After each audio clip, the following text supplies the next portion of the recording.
জীবনে এমন কাউকে ধোঁকা দিও না যে তোমাকে তার জীবনের চেয়েও বেশি বিশ্বাস করে। অর্থ আর স্বার্থ এই দুটোই মানুষকে পশু বানিয়ে দেয়। আর চেনা মুখগুলো অর্থের গরমে কেমন যেন অচেনা হয়ে যায়। দুনিয়াতে যত সম্পদ করেছেন তার বিন্দুমাত্র পরিমাণও আপনি নিয়ে যেতে পারবেন না। তাহলে এত অর্থের অহংকার কিসের? আমরা মানুষকে নিজের সুবিধা মতো বদলে যেতে দেখি, কিন্তু তার বদলে যাওয়ার কারণটা কেউ দেখতে চায় না। অবহেলার রাজপ্রাসাদের চেয়েও ভালোবাসার কুঁড়ে ঘর অনেক ভালো। কারো অবহেলা মানেই জীবন শেষ নয়। তুমি একজনের কাছে মূল্যহীন হতে পারো, কিন্তু সবার কাছে নয়। মানুষ প্রয়োজনের তুলনায় বেশি কিছু পেয়ে গেলে সে তার যত্ন করতে ভুলে যায়। সময়ের সাথে যদি কোনো সম্পর্ক নষ্ট হয়ে যায় তাহলে বুঝে নিতে হবে সেই সম্পর্কে ভালোবাসা নয়, প্রয়োজন ছিল। হারানোর যন্ত্রণাটা কেবল সেই মানুষটাই উপলব্ধি করতে পারে যে একটা সময় তার প্রিয় জিনিসটাকে হারিয়েছিল। একা থাকার সবচেয়ে বড় সুবিধা কি জানেন? তা হলো কাউকে হারানোর ভয় থাকে না। পুরানো হয়ে গেছি তাই হয়তো গুরুত্বটা আর আগের মতো নেই। এই কথাটা একমাত্র সেই মানুষটাই বলতে পারে যে আপনার ভালোবাসাকে উপলব্ধি করতে পারে না। কষ্টগুলো নিজের মধ্যে চেপে রাখার ক্ষমতা সবার মধ্যে থাকে না।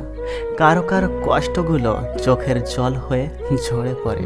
দূরত্ব কখনো সম্পর্ক আলাদা করে না, আর সময় কখনো সম্পর্ক তৈরি করে না। যদি মনের অনুভূতিটা ঠিক থাকে তাহলে সম্পর্কটাও সারা জীবন অটুট থাকে। কখনো কখনো অর্থহীন কথা বলার থেকে চুপ থাকা অনেক শ্রেয়।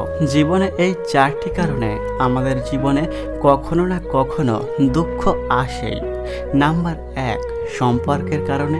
নাম্বার 2, টাকা পয়সা বা অর্থের কষ্টের কারণে। নাম্বার 3, শারীরিক অসুস্থতার জন্য। নাম্বার 4, মানসিক দুঃখ কষ্টের কারণে। এই পৃথিবীতে আমরা কে কদিন বেঁচে থাকব সেটা গুরুত্বপূর্ণ বিষয়ই নয়। গুরুত্বপূর্ণ বিষয় হলো মানুষের মনে আমরা কতদিন বেঁচে থাকব। রাতারাতি সাফল্য বলতে কিছুই নেই।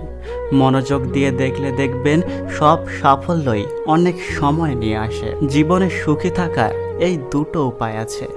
নাম্বার 1, ভুলে যাও তাকে যাকে তুমি ক্ষমা করতে পারবে না। নাম্বার 2, ক্ষমা করে দাও তাকে যাকে তুমি কখনো ভুলতে পারবে না। জীবনে টাকা দিয়েই সব কিছু হয় না, এটা আপনি সময় এলেই প্রমাণ পেয়ে যাবেন। জীবনে এই 3 জন মানুষের নিকট কখনো নিজের গোপন কথা বলবেন না। নাম্বার 1, জ্ঞানহীন মূর্খ ব্যক্তির কাছে। নাম্বার 2, স্ত্রীলোকের কাছে। নাম্বার 3, শত্রুর কাছে। প্রতিটা মানুষই সুন্দর মন নিয়ে এই পৃথিবীতে আসে, কিন্তু পরিবেশ, পরিস্থিতি আর কিছু মানুষ সেই সুন্দর মনগুলোকে নষ্ট করে দেয়। সুখে থাকা মানুষগুলো বোঝে না কষ্ট কাকে বলে। স্বপ্ন দেখা মানুষগুলো বোঝে না বাস্তবতা কি। আর স্বার্থপর মানুষগুলো বোঝে না সম্পর্ক কাকে বলে। যে তোমাকে বোঝে না তাকে বারবার বোঝানোর কোনো দরকার নেই, কারণ সময় হলে সে নিজেই সব কিছু বুঝতে পারবে। যদি আপনার জীবনেও এমন কোনো গল্প থেকে থাকে, যদি আপনি শেয়ার করতে চান, তাহলে ডেসক্রিপশানে আমাদের হোয়াটসঅ্যাপ লিংক দেওয়া থাকবে, সেখান থেকে আপনি যোগাযোগ করতে পারেন। ধন্যবাদ।